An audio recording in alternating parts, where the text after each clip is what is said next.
La famille. Ce mot seul a du poids. Il évoque un refuge, un port sûr. En temps de tempête, elle devrait être notre ancre. Un lieu où la faiblesse trouve la force, où la maladie rencontre le réconfort et non le mépris. C'est l'idéal, la promesse tacite. La société, elle aussi, s'attend à ce que ce lien tienne. Elle observe, elle espère la compassion. Elle comprend que le soin est fondamental, un pilier de notre humanité commune. Le tissu de la communauté est tissé de ces fils, des fils de soutien mutuel, d'attention portée les uns aux autres. Lorsqu'un membre d'une famille tombe malade, il est vulnérable. Il compte sur ses proches. Cette dépendance n'est pas un fardeau, c'est une confiance. Une confiance sacrée placée entre les mains des êtres chers. Honorer cette confiance est une marque de véritable noblesse de caractère. La trahir, une défaillance profonde et douloureuse. La santé de l'un affecte la santé de tous.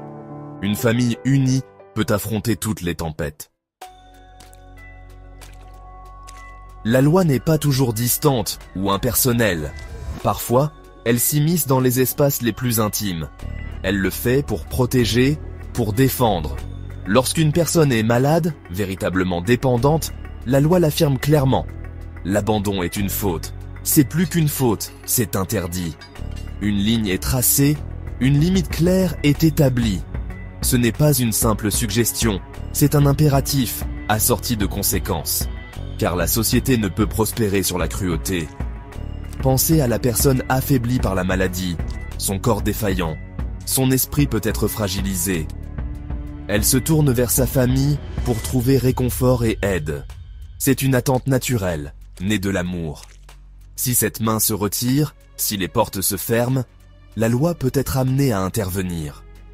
Elle reconnaît la négligence comme une forme de préjudice, une trahison profonde des devoirs fondamentaux.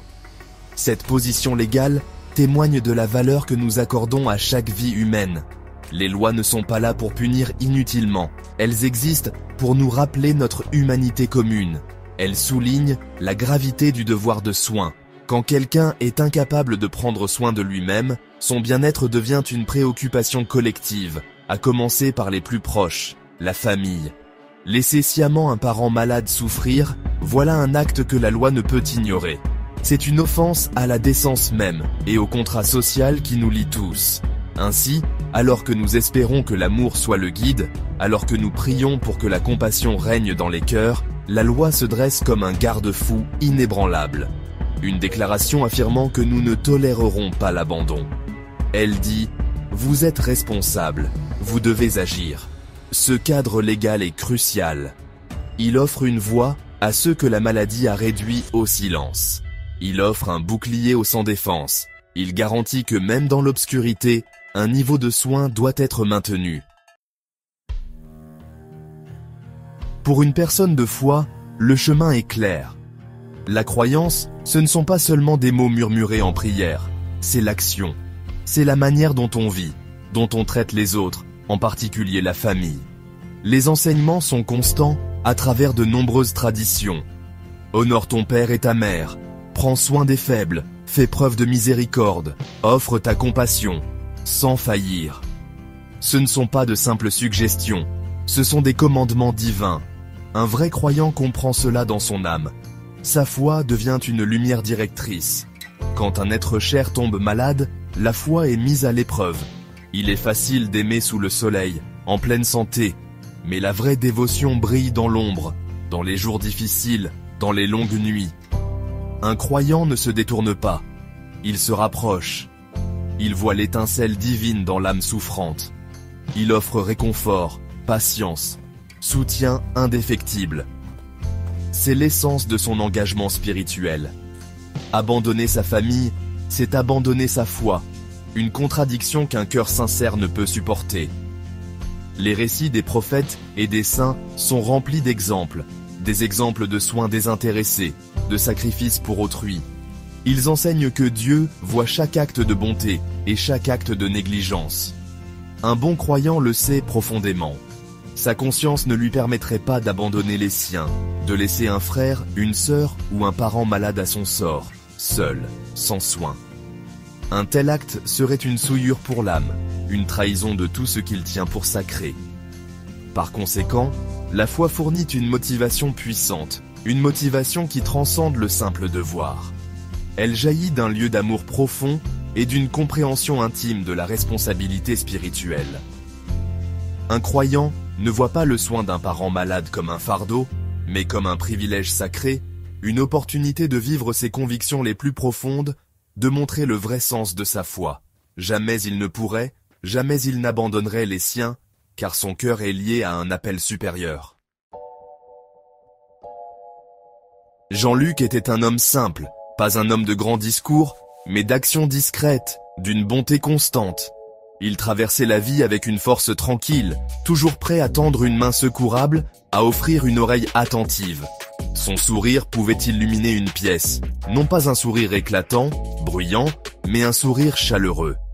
Il parlait de compréhension, d'empathie. Il ne demandait jamais beaucoup, donnait tout. Ses amis connaissaient sa valeur, ses collègues aussi. C'était le genre d'homme sur qui l'on pouvait toujours compter. Il aimait sa famille, avec une dévotion farouche et discrète. Il travaillait dur pour eux, subvenait à leurs besoins, non seulement avec de l'argent, mais avec son temps, son cœur. Il se souvenait des anniversaires, des dates importantes, des petites choses. Il croyait que la famille était une forteresse, un sanctuaire, un lieu où chacun était en sécurité, aimé. Il avait bâti cette forteresse de ses propres mains, brique par brique, acte de bonté après acte de bonté. Il ne demandait rien en retour. Sa joie était leur joie. Du moins, c'est ce qu'il pensait. Dans sa communauté, Jean-Luc était un pilier. Non pas de manière bruyante ou ostentatoire, mais par le soutien discret qu'il offrait. Si un voisin avait besoin d'aide, Jean-Luc était là. Si quelqu'un était en difficulté, il le remarquait. Il offrait ce qu'il pouvait, sans fanfare. Sa bienveillance était une constante, un doux murmure sous le bruit du quotidien. Il n'attendait ni médaille, ni éloge. Il faisait simplement ce qu'il estimait juste. Tel était Jean-Luc. Un homme intègre, un homme au cœur ouvert, généreux. Il croyait en la bonté des gens, peut-être, parfois, un peu trop. Il voyait le meilleur même quand il était caché. Il ne pouvait imaginer la cruauté délibérée, surtout venant de ceux qu'il chérissait. Son monde était bâti sur la confiance, sur l'amour. Il était, en essence, un homme véritablement bon, un phare de grâce discrète. Section 5. Les premières fissures. Les ombres s'allongent sur le foyer. Puis, la vie a réservé à Jean-Luc un coup cruel du sort. Une maladie. Graduelle au début. Insidieuse. Elle a commencé par de petites choses. Un tremblement dans sa main. Une lassitude que le sommeil ne pouvait guérir. Il a essayé de la cacher, de tenir bon. Pour sa famille, il ne voulait pas être un fardeau.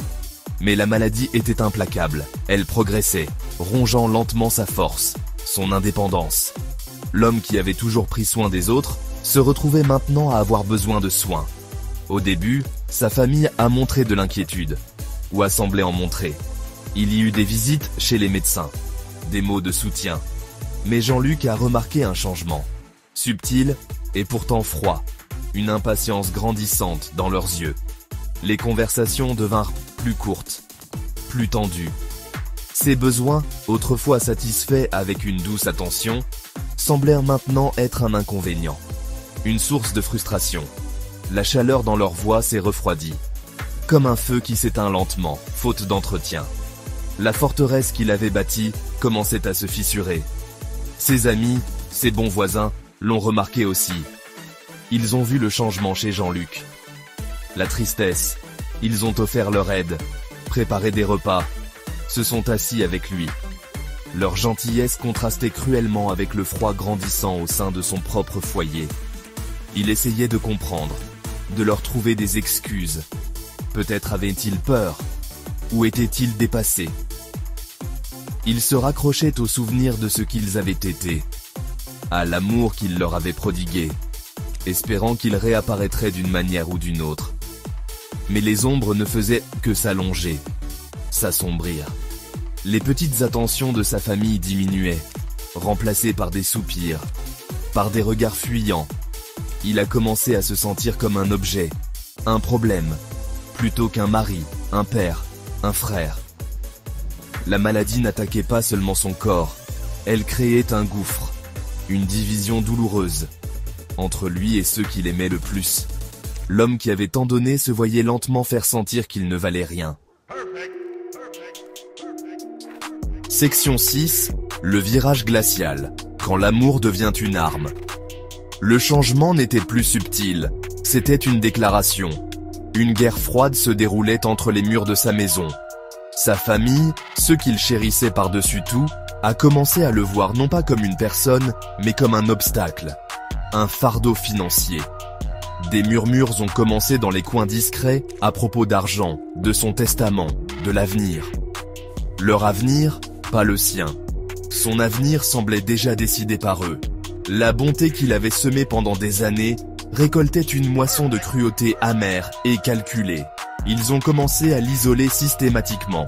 Aux amis qui appelaient, on disait qu'il se reposait, incapable de parler. Les lettres restaient sans réponse. Les visiteurs étaient gentiment découragés. Son monde s'est rétréci aux confins de sa chambre. Les rires qui emplissaient autrefois la maison semblaient maintenant se moquer de lui depuis les autres pièces. Il était seul, entouré de gens. Son propre sang, sa propre chair. Pourtant, plus seul qu'il ne l'avait jamais été. Leur amour n'était pas seulement mort, il était devenu une arme. La maltraitance n'était pas toujours manifeste. Souvent, elle résidait dans les choses non faites. Le médicament oublié, le repas retardé, la parole acerbe déguisée en sollicitude, le silence qui hurlait plus fort que n'importe quel cri. Jean-Luc, homme à l'intellect vif, voyait tout. Il comprenait leurs intentions, leurs sombres désirs. L'useur, briser son esprit, le faire disparaître. Pour qu'il puisse passer à autre chose, libéré de sa présence, de ses besoins. C'était un homme bon, un homme gentil. Il n'avait jamais blessé personne intentionnellement. Il ne pouvait comprendre cette transformation, ce venin de la part de ceux qui l'avaient choyé. Avait-il été aveugle? Leur amour avait-il toujours été une façade? Ou sa maladie avait-elle mis au jour une noirceur? Un égoïsme qu'il avait refusé de voir. La douleur de leur trahison était une souffrance physique, pire que la maladie elle-même. Elle le blessait plus profondément. Gap de haie. C'était le meurtre lent et délibéré de son âme. Section 7. L'agonie de l'isolement. Le lent déclin d'un homme bon. L'esprit robuste de Jean-Luc commença à s'effilocher. Le barrage constant de négligence, l'hostilité non dissimulée. Cela fit des ravages, jour après jour harassants. C'était un homme fort, mais c'était différent. Ce n'était pas seulement une bataille contre la maladie. C'était une guerre contre ceux en qui il avait confiance. Son cœur, autrefois si plein d'amour pour eux, souffrait maintenant d'un chagrin profond et désolé. Il restait allongé dans son lit, fixant le plafond, écoutant les bruits d'une vie dont il était exclu. Les souvenirs des temps plus heureux devinrent un tourment. Des visions de rire partagés, d'étreintes chaleureuses. Maintenant, elles étaient comme des éclats de verre dans son esprit. Chaque souvenir, un nouveau coup de poignard. Comment l'amour pouvait-il tourner en une telle malveillance? Il remettait tout en question, sa vie, ses choix.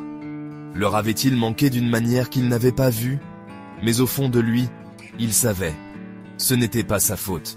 C'était leur cruauté, leur cupidité, leur manque total d'empathie, d'humanité élémentaire. Son déclin physique s'accéléra sous le poids du désespoir. Les médecins disaient que le stress aggravait son état. Comment pouvait-il expliquer la source de ce stress? Que sa propre famille était sa plus grande affliction. Il essaya, une ou deux fois, de leur parler, de faire appel à la moindre étincelle de compassion restante.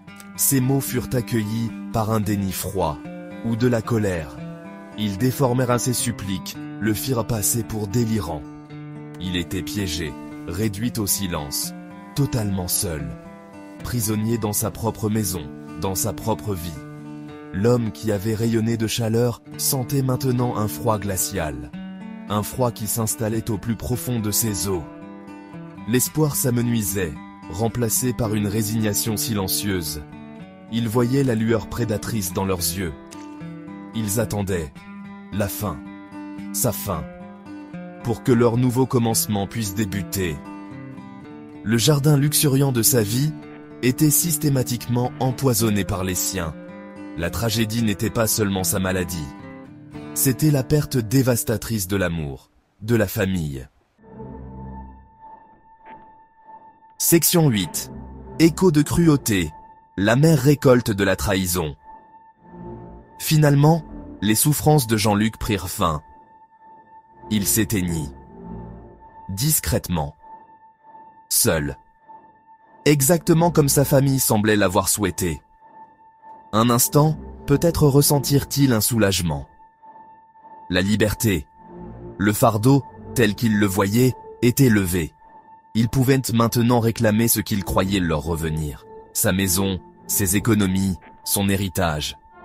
Ils organisèrent des funérailles, avec des larmes de crocodile et des hommages qui sonnaient creux.